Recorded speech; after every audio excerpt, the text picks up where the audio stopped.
Okay, Axel, go ahead. Okay, can everyone hear me? Yeah, can hear you. Yeah, cool. Hi, I'm Axel Roost. I'm from Amsterdam, and I'm very happy that I'm able to attend the London Raspberry Pines meetup without having to travel all the way over there. Right. And tonight I'm going to talk about Raspberry Pi Watchdog UPS and how to make your Raspberry Pi servers more reliable, or at least know about it. So I think a lot of you have Raspberry Pis as servers. And for me, I'm a home automation fan and have been a home automation fan for the last 30 or 40 years. And currently I settled on a Raspberry Pi, but it hasn't always been that way. In the past, I started, I think around 1990 or so, 1991. I created my own home automation bus, which I called the Axel bus, because, hey, it's my name. It was completely TTL based with ribbon wire. And this is an example of one of the endpoints, which had a lot of TTL chips. Analog input. On the left, you see a peer device, a pyro motion detection device, and some relays to switch on lights and stuff. I soon encountered the problems with this setup, and I moved over to a home, I think it's called home control system from Circuit Seller. And Circuit Seller was a very popular column in the Byte magazine. And I think a lot of you people are at least as old as me. So maybe you've heard of Byte magazine, and there was a very nice column about electronics in that computer magazine, because in those days, computers and electronics were sort of, yeah, similar. And I bought that home controller, and I actually never ever installed it, so it's still somewhere in my closet. Then years and years later, I got into a commercial product called Savant, which is really high-end, bloody expensive. I think 3,000 euros for a controller, and is really only meant for villas and big resort stuff. But I was asked as a consultant to look into it. I thought, oh, this is cool. Maybe I should choose it, but it was just way too expensive for me. And then in 2017, there was a Homey Kickstarter, which is a Dutch startup to have a little control device. I have it here. Oops, cute little box. And it can control a lot of things: Zigbee, Z-Wave, Bluetooth, Wi-Fi. I started playing with it, but I wasn't really happy because it was open source. It was also very narrow-minded in what it was supposed to do. And so then I started looking into open source alternatives. And I looked into OpenHAB, which is Java-based, and I really don't really like Java. So and then there's Home Assistant, which is Python-based. And I might have liked that. It is good support, and, but I saw some people defecting because of internal politics, and I thought, maybe not. So then I settled on Domotics. I have a little zip now.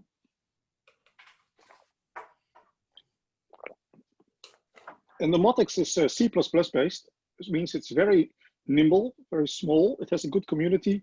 It runs really easy. It runs easily on a Raspberry Pi. It has plenty of support, and it can detect with sensors and switches and lots of other integrations. It has a built-in database. So, okay, I thought let's look at this. And first, I started on a really old Raspberry Pi, but then later upgraded to a Raspberry Pi 3. So, what does it all do at the moment? But currently, it measures around 8 different temperature and humidity sensors all around my house. It controls the lights and appliances. It controls click-on, click-off devices. It controls U-lights, special Wi-Fi LED lights, measures all power outputs of my washing machine and dryer so that it can text me when they're done, and I can put the wash in the dryer, etc. It checks the weather, so when it's too cold, it starts the floor heating in the bathroom, stuff like that. So what I like about Domotics is it runs on your own server. It doesn't talk to Google. It doesn't talk to Apple. It's very versatile, and it's really stable. But stable means you also become really reliant on it. It becomes annoying when it doesn't work for one reason or another. So the uptime is important. And I think I once had a power outage, and sometimes with Raspberry Pi, when there's a power outage, your SD card gets corrupted and you don't want that. So I thought, I need to be able to safely shut down the Raspberry Pi. So luckily, another Kickstarter came along. I used to be a fan of Kickstarter, not anymore. Too many scams currently, but it was a nice project from a well-known brand who already made several other Raspberry Pi interface boards, Secret Microsystems from California, and they had this little Watchdog and UPS board. And I thought, oh, it wasn't that expensive. Similarly priced or slightly cheaper than other boards, and they had a good story. So I thought, okay, let's pledge for this one. And 1 year later or so, finally the thing arrived, and I thought, yay, let's start playing with it. Oh, bugger! I don't have any what do we call these? 18,650 battery cells in my house, but I still had a power pack from an old Dell laptop, so I broke it open and I measured the cells, and 2 of the 4 were still okay. So I put them in, and it didn't work. So there might be some trouble ahead. And I thought, nah, these are old batteries. Let's charge them with my bench supply. And I charged them first, and I plugged it in, and hey, okay, cool, it worked. And when I put the power supply on the Raspberry Pi board, the UPS board kicked in, and the Pi kept on running. Except when I plugged it in the way it was supposed to be working, by plugging in the power supply in the UPS board, it didn't work. And when you pulled the plug, the Raspberry Pi kept on restarting. Every 10 seconds, the Pi restarted. So I was like, this is not really good. So I contacted the manufacturer, and they said, oh, this is weird. This is wrong. This shouldn't be. You shouldn't do it like that. I said, yes, but it doesn't work. So I'm just trying to figure out what is wrong. In the meantime, I bought some new batteries, and I hoped that with new batteries it would work correctly. But no, unfortunately, it's still the same problem. So I had more talks with the manufacturer, and I'm sending logs. And then they came back to me and said, yes, we were able to replicate the problem, and we have a solution. You have to solder a capacitor over the step-up chip, which supplies the power to the Raspberry Pi. And it was a last-minute change. So everything was working. They changed something on the layout board in the last minute, and then suddenly, poof, it didn't work anymore. So don't do that. I didn't have this specific capacitor, but I did have some other very small SMD capacitors. So this is a pen. So you see how small these things are. And I was able, with a microscope, to solder these things together on top of the chip. And then it worked. Great. I could finally do some tests.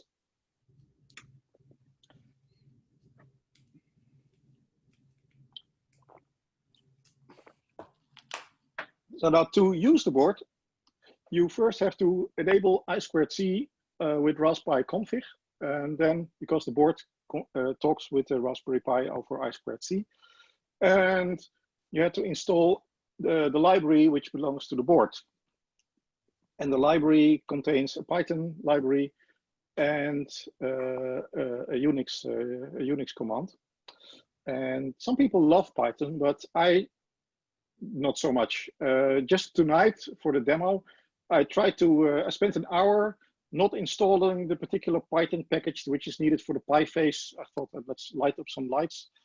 I just couldn't do it with the pip and the pip3 and the easy install, and it just never works for me. So I just went for a good old 40-year-old shell scripts, which always work. So I created some shell scripts to get the parameters from this UPS board. And there's one command, WDT. I have no idea what it stands for. Watchdog T. I don't know. And there's a lot of commands you can do. You can see, you can reload the thing, you can get the parameters, you can clear it, you can get the version stuff, and you can also get all the parameters from the board. So what is there a voltage applied? What's the voltage at the output for the Raspberry Pi? What's the battery voltage? Are we charging currently or not? And stuff like that. So you're going to get a lot of parameters from the board. And the only thing that I needed now is play with it a little bit. But I got tired of constantly entering lots of commands. So I made a little overall shell script which does lots of things for you, and just have one command that tells you the input voltage, the voltage of the battery, the Pi voltage, the temperature, whether it's charging or not. And I put all these little scripts in my GitHub so people can play with it later. So for my purpose, which is to keep the Raspberry Pi running as long as possible and then safely shut down it when the battery is completely depleted, I wanted to know how long can the Pi run from a battery. And you always have to measure if you want to know things. So I need to see if there's any input voltage. So if you connect the USB, there is the input voltage. And when that drops, when it goes to 0, you don't have input, and then suddenly you're running from the battery. So you need to measure the battery. And I keep measuring the battery until it's sort of depleted. So I made a little flowchart for this. The shell script needs to get the values, check if there's power. If there's power, everything is okay, exit. And I run this shell script every 5 minutes, but you can also do it every minute. I don't need to do it that much because the battery is quite good. But if there's no power, I check, is the battery still below the threshold? Yes. Then I shut the Raspberry Pi down.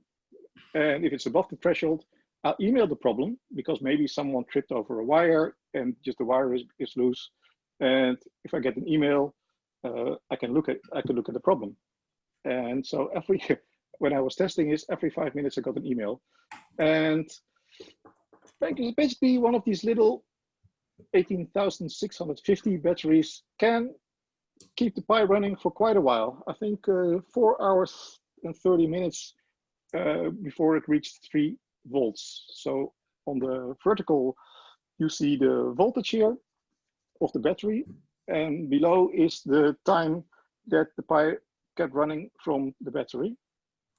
And you see it's about 4.5 hours before the artificial threshold that I set to 3 volts was reached, and then the Pi will shut down.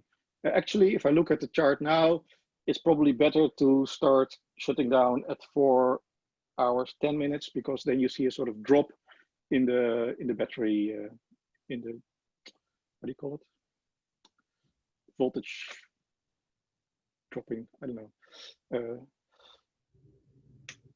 So what do you get for, so I made a little script there, and when the power supply is lost for some reason, maybe there's a brownout or a blackout, or the wire was just ripped, you get an email saying, hey, there's a power issue, but the battery is now almost 4 volts. And then after several hours later, you get an email saying, oh, I'm going to shut down. The battery is now 2.9 volts, and I'm going to shut down. And that's all very nice. So I can give you a demo now. And for the demo, I'm going to see if this magic works. This demo, I have my iPhone as a camera, and this is the Raspberry Pi. I wanted to have blinky LEDs, but I couldn't because of the Pi face thing. So what I have here is a little humidity and dust sensor, which is connected over the wire directly to the Pi. And I'm connecting over Ethernet, and currently it's connected to a power supply. But now, of course, I can yank the power supply. So now it's only running from a Pi, from the Ethernet cable. No, it's not running from the Ethernet cable. I don't have any power over Ethernet here. This thing keeps on running. So it's now running from this little battery. And oops, that's basically the demo. I can also pull the plug, so now you can really, oops, see it going. It's really not connected. I'm not a magician, so nothing in my sleeves. But I want to have this little cable connected because I might get some emails.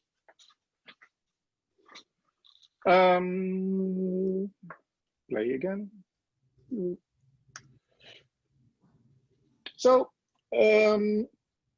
this UPS thing works, but the whole thing was advertised as a UPS/Watchdog. So now, what is a watchdog? A watchdog is a hardware controller which keeps your system alive. And some people do it completely in software, but it should be an external system. So what a watchdog does, it needs to be informed every couple of minutes that the Raspberry Pi is still alive. And when it doesn't receive those keep alive messages, it will just kill, reset the Raspberry Pi. Now, I haven't had any problems with the Raspberry Pi in the past that it was unstable, but maybe you have a process in the background that takes a lot of memory, and then suddenly your whole Raspberry Pi system freezes. And if it freezes for several minutes, this external controller will reset your Pi and it can start afresh. So the problem there is that I noticed when I was playing with it, I wanted to upgrade things. I wanted to get out the card. So you shut down your Pi, and then 10 seconds later, poof, it runs again. It's like, oh, but I want to shut it down. And no, because of this watchdog, it also restarts every time you shut it down manually. So what you have to do, you have to tell this little watchdog device that it shouldn't do anything. It shouldn't reset the Pi for, in this case, a whole day. So 86,400 is the number of seconds in a day. So I just say, okay, don't restart the thing. Now I can shut it down and I have a full day to play with the system and do my things. Well, that's all for now, for me. Any questions?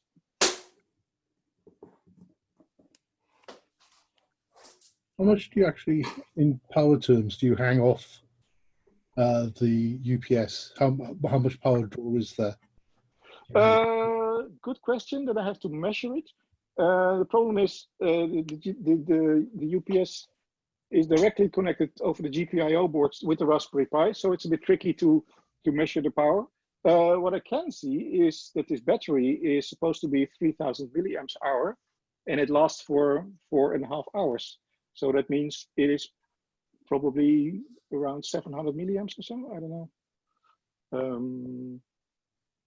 So I wouldn't light huge amounts of blinky LEDs from it. Then it just depletes earlier. But for my purpose, where it's a server, this is fine. You could of course always buy a huge UPS, which is meant for big PC servers. But I think this is nice and small and yeah, compact. And you can also just hang it in a tree somewhere or so. I don't see you people. Hold on, I have to stop screen sharing probably. Yes. Are those still for sale then, or are they? Sorry? Are those still for sale? Oh yes, in my notes, which are here. I have some references, and I'll put these notes somewhere online. And they're in England, you can buy them at the Pi Hut, and in America, you can buy them at the company itself. So yeah, they're still for sale. And oh, hey. Oh yes, I talked about this whole repair thing. I talked to the manufacturer. All the stuff that is now out there is fixed. So you don't have to do SMD soldering yourself anymore. You don't have to pull up the microscope. Yeah, well, you need really good eyes. You're really nearsighted, so I'm really nearsighted. So I can do it. And have you ever, has the UPS ever saved your Pi from shutting down? Sorry, what did you say?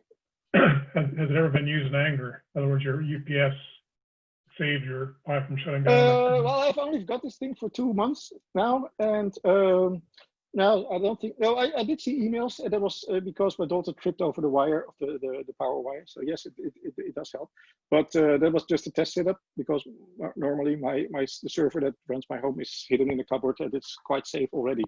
But it's just peace of mind. Yeah. These things. Alex, as the Watchdog timer kicks in, it just disconnects the power. It doesn't do any. It doesn't No. shut down. The Watchdog resets. Yeah. So in my script, which is also online, what I do, when the power is depleted, I just give a shutdown command. So the script runs on the root, and then the script can shut down the whole Pi. But the Watchdog is a different thing. It does do a graceful shutdown. Yeah. So my script is a graceful shutdown. And but the Watchdog is a different thing. That kicks in when the system doesn't work anymore.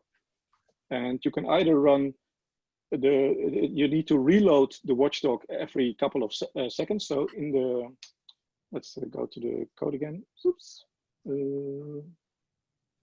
Here. Here. Oops. Sorry.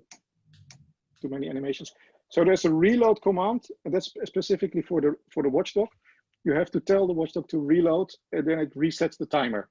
And with the period, you can say the period needs to be 2 minutes, 3 minutes, 1 minute, and that means that within the period, you need to reload the timer. Sure. Yeah, so it's a very simple system actually, and when it doesn't get reloaded, it just resets your whole Pi. So it shouldn't be too short, because say you're doing something, I don't know, loading a database, or Pis are really fast nowadays. So there's probably something that makes your system just hold on for a long time. Okay. And then resetting the Pi does have the danger of corrupting the SD card, doesn't it? Yeah, true, because it's a hard reset. Basically, it's the same if you would reset the thing. Yeah, so that's yeah. You can do that, but you don't have to use the Watchdog. You have to enable it. So if you say Watchdog off, it doesn't do anything. Thank you. I'm just wondering if we can just generally avoid the problem of SD card corruption by running more proper SSDs off the USB. It's on my to-do list. It's on my to-do list. It's with the Pi 4 now. It's better. It's more feasible. Because you have to jump through a lot of hoops to get the Pi 3 to boot from USB, right? I can remember from the previous Raspberry Pi meetup. You have to set up all kinds of. Down. I think it's been simplified down quite a bit, but you still have a firmware update to do. Yeah. Yeah, it's fairly simple, I think. Not that hard. Takes time though. Yeah, time is stuff that we don't have much. But it's much more reliable. And you could of course also go to other boards which has proper memory, proper storage on board, like the BeagleBone and stuff. But would it be feasible? Raspberry Pi. Sorry, what did you say? Beg your pardon. I thought you finished. Would it be feasible for the Watchdog timer to signal a high priority interrupt instead of performing a reset? Good question. And I have to talk to the manufacturers, which I am not. The problem is, if your system is completely blocked by some reason, maybe another high priority reset from an external IO, which isn't handled properly, then it doesn't work. Then you have a software solution for a hardware problem, or you have a software solution for a software problem.